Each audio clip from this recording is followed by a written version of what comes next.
Adventures of Biggles.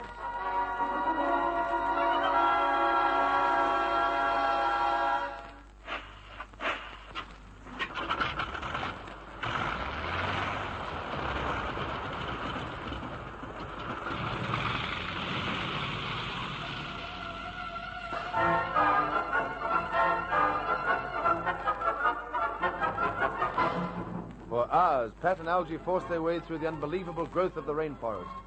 The massive trees are linked with a nightmare tangle of vegetation. It resists their path, tears at them, clings to them, until their muscles ache and the perspiration streams from their bodies. At midday, they call a halt. Neither can go on without rest. They clamber across to a tiny brook, an oasis of beauty in the lush horror of the forest, planning to lunch there. But a huge figure rises from its haunches and lurches towards them. Algy and Pat are face to face with a hideous, snarling gorilla. Get back, Pat! Don't discover! You, Algy! He's almost on you! I'll fix him! You missed, Algy! What? He veered off. I hit him a couple of times. Must have scared him. But he was almost on top of I you. know. Maybe the pain of the shot startled him. Whatever it was, he's gone. Algy, you're shaking. I'll probably shake for months. I could feel his breath as I fired the last shot, and he touched me as he swung past. In future, I'll settle for gorillas behind bars. Come over to the brook. You're going to relax while I fix some lunch. Take it easily, and stop thinking about gorillas.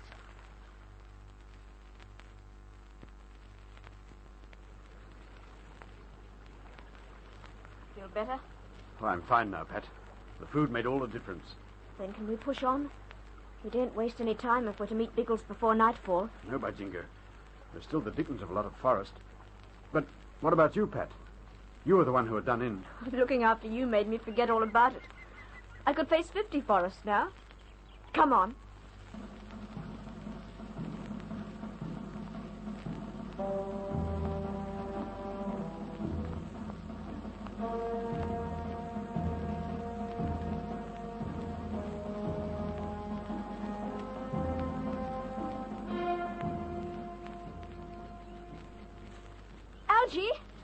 Algy, I'm caught.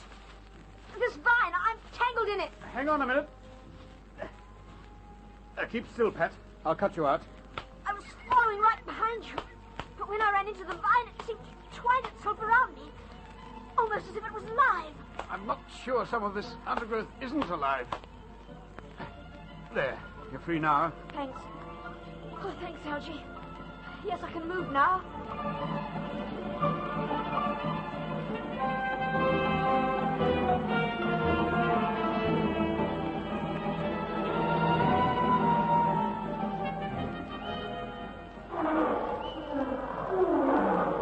Hold it, Pat.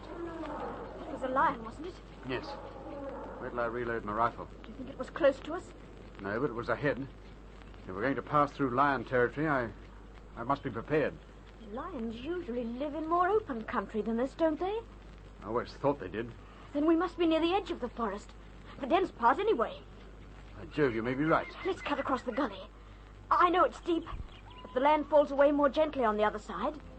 It may lead us to the low ground.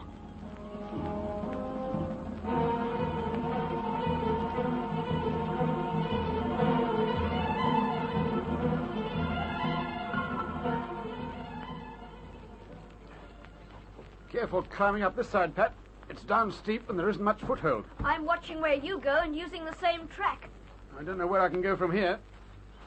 Oh, wait a minute. There's a big log caught in a cliff. If I can get my hand to it... Be careful, Algy. It doesn't look safe. I can reach it. Now I'll swing myself. Oh, Pat! I'm here. Dig in your feet, Algy, quickly. I'm slipping myself. I'm all right. I've got a grip now. Phew. If you hadn't caught me then, Pat, I'd have crashed to the bottom. I thought that log was rotten, so I braced myself to take your weight. Thank goodness you did. Bless you. Don't worry about blessing me. Let's climb out of this awful gully, see what's on the other side.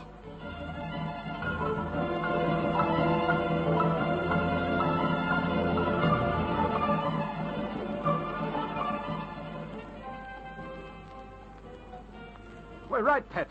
We're through the worst of it. Thank heaven. Algy, doesn't it look wonderful down there? And I'm not talking about the pretty view. At least we can see where we're going now. About another mile to that strip of green, I should say. It wouldn't be any more. And through light timber. Pat, that green strip. I think I know what it is. It's certainly easier to see from down here. It's bamboo. There's a belt of bamboo running for miles along the foot of the mountains. Bamboo will be easy after that awful undergrowth. Isn't it wonderful, Algy? Once we're through that bamboo, we'll see Biggles again. Biggles? Yes, I wonder where old Biggles is now. We should see something of him soon.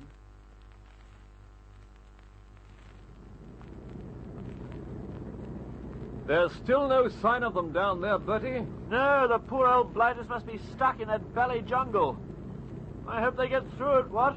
They will, but they won't do it in a hurry. Their only chance of crossing the forest quickly would be to find an animal track, and that could be dangerous. Oh, baked potatoes, yes. They might have to move aside to let a jolly old rhinoceros trundle past, what? Personally, I'd be more inclined to make my own path. The trouble is that even with a compass, they're likely to be forced well off their course. From the look of the slope, they may ooze to the north of this. Ginger's up there in the proctor. If they come out near him, he'll see them.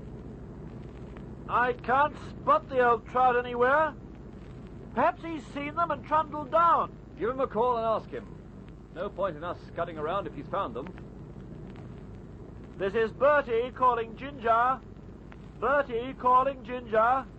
Are you receiving, old sausage? Are you receiving? Over. Ginger calling Bertie. Ginger calling Bertie. Receiving okay. Your voice sounds as ghastly as ever. Oh, I say. Had any luck yet? Over. No, not a skillet, old bean. Haven't seen the trout since they waffled into the forest. How about you? And no cracks about the Lacey voice. Over. I've had no luck at all. I swung round the northern tip of the mountain to see if they're here, but there's no sign. Any instructions from Biggles? There's no need for cracks about the Lacey voice, by the way. It's full of cracks anyway.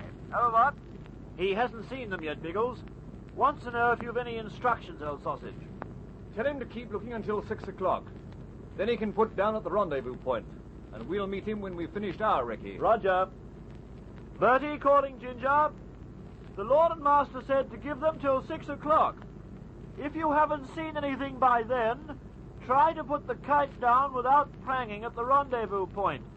We'll ooze in at about the same time and confer. Or rather, Biggles may confer with you. We Laceys intend to treat you with ignore. Over. Roger. Wilco. You always were an ignoramus. Out. Oh, I say, that was dashed unfair. What was? The blighter cut me off in the middle of our conversation. I was going to point out that when we're a red-headed clot, it takes an ignoramus to ballywell tame us.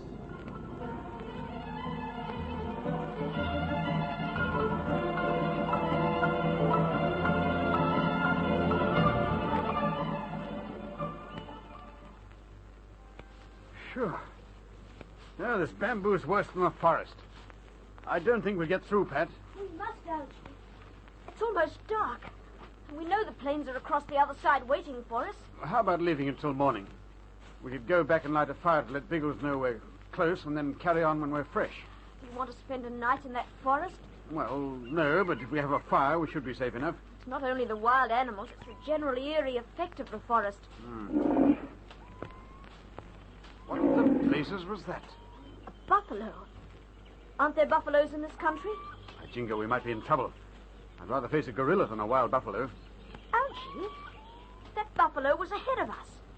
In the bamboo. A good reason for us to be out of it. But it must have pushed a path through.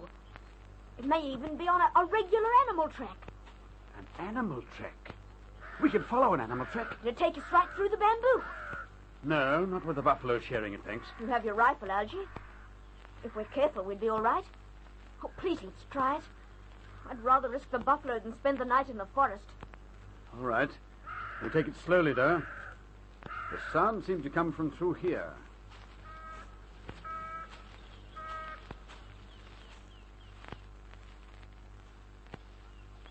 Well, I'll be hanged. Have you found it? I've found something. Come through. Algy, it's a great tunnel. Yes. And doesn't run across the bamboo, but along the length of it. It must have taken an enormous herd of animals to force a path as wide as this.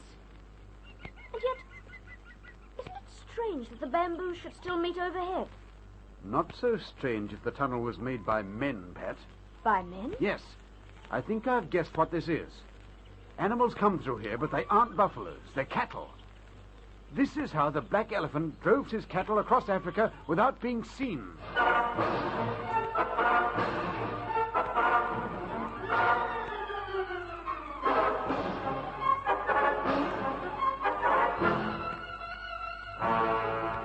This weird, gloomy tunnel hidden within the bamboo belt would provide perfect cover for stolen cattle. Is Algy's guess right? Will they meet the black elephant and his men in the bamboo tunnel? Don't miss the thrills in the next episode of The Air Adventures of Biggles.